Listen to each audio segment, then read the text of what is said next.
Assalamualaikum guys, kita bertemu lagi bersama Rina Rinada. Saksikan video-video gelo-gelonya ya guys. Yang kepo-kepo sekarang ke YouTube aja. Kita lihat-lihat kekonyolan Rina Rinada dan bersama rekan-rekan temannya. Ini video asli, nggak pernah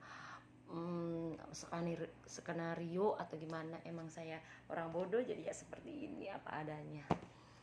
Oh ya guys, saya ingin bercerita dengan kalian semua. Dan ada yang bertanya, Bunda pernah enggak sih disakitin lelaki? Dan saya di sini akan bercerita tentang diri saya pribadi. Saya tidak pernah menyindir atau menyinyir seseorang atau merugikan seseorang ya. Ini kisah saya sendiri dan tidak ada yang dirugikan kecuali diri saya sendiri, oke? Dan saya pribadi di sini cerita apa adanya. Barangkali ada yang bermanfaat atau tidak, itu sih terserah kalian. Oke guys, jangan lupa subscribe yang banyak, dilihat yuk tontonan yang kita buat dengan lelucon asli ya guys, tanpa rekayasa. Karena di sini kita asli tanpa editan atau tanpa gimana ya. Karena iseng-iseng aja guys, karena kehidupan kita kan penuh ibaratnya canda tawa, jadi aku ingin berbagi kalian untuk bercanda tawa. Oke, saya dulu pernah menjadi wanita tersakiti, tapi saya tidak pernah bercerita dengan siapapun. Baru kali ini saya bercerita. Dulu saya pernah disakiti dengan suami saya, tetapi saya kuat. Karena kenapa? Karena saya melihat anak-anak saya ya guys. Dan saya juga waktu itu saya pernah juga rapuh seperti ibu-ibu mungkin yang pernah ibu alami. Dulu saya pernah hamil anak nomor 3, yaitu Niken. Saya pernah hamil, saya disakitin suami saya sendiri, sampai saya menangis dan rapuh. Itu mengingatkan perih banget hati saya guys, karena dia selingkuh dengan orang yang saya kenal. Gimana coba bayangkan. Tapi saya kembali lagi kepada Allah Subhanahu wa Ta'ala. Waktu itu perut saya umur 6 bulan. Saya menangis saat melihat HP suami saya, HP selingkuhannya. Tapi di situ saya tidak pernah membanting HP itu. Biarkan saja suami saya menjalani kisah-kisahnya dengan pacarnya. Saya diam dan merenungi, dan saya sadar kalau saya ini manusia biasa, banyak kekurangan. Mungkin dia sedang asik dan bahagia di sana dengan wanita lain, karena saya mempunyai banyak kekurangan dan saya mempunyai banyak pribadi saya, banyak yang saya tidak bisa untuk dia gitu. Saya menangis dan memohon kepada Allah, kalau memang dia jodoh saya, ya sadarkan suami saya. Kalau bukan jodoh saya, jauhkanlah dari sisi saya. Apapun yang terjadi, saya siap dan ikhlas. Saya selalu berdoa seperti itu, saya menangis seperti itu, sampai saya melahirkan anak saya itu berumur 8 bulan. Karena saya mungkin begitu sakit kali ya guys, tidak bisa dibayangkan.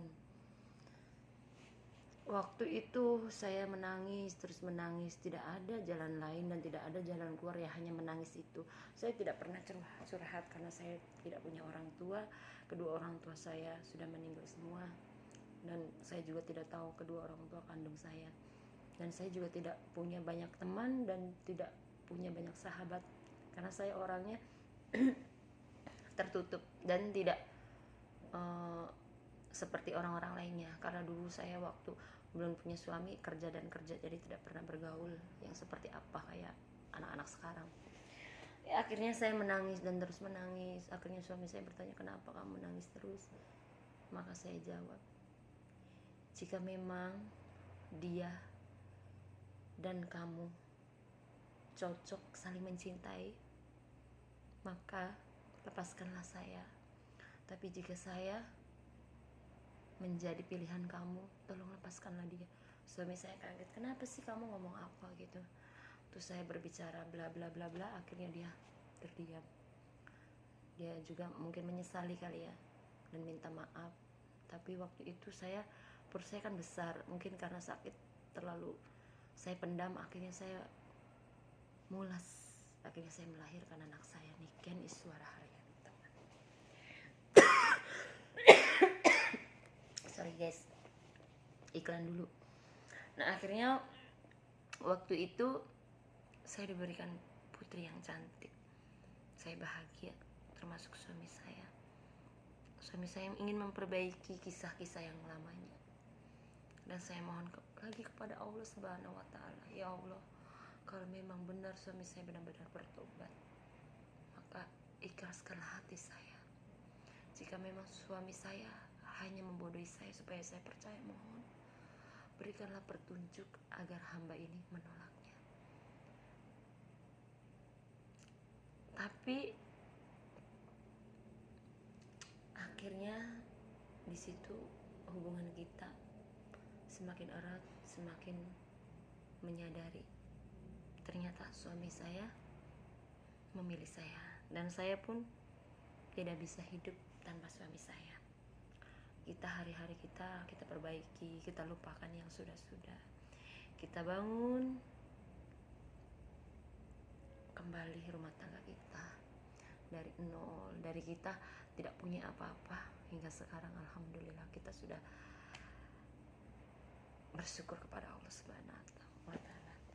Jadi untuk wanita, jika memang pernah ada di posisi saya, sabarlah, minta pada Allah supaya disadarkan suami kita. Janganlah mengeluh, janganlah menyalahkan siapapun, janganlah merasa Allah itu tidak adil. Allah itu adil. Allah itu membukakan semua perbuatan kita sendiri.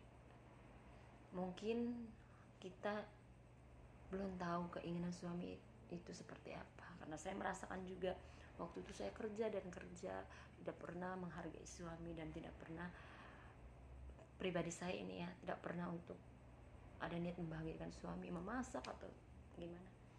Tapi mungkin dari pelajaran itu kita berdua memperbaiki masing-masing, dan akhirnya kita alhamdulillah mulai sekarang udah 8 tahun saya rumah tangga, dan suami saya lebih baik lagi, dan saya pun memperbaiki diri saya. Oke, semangat buat semuanya.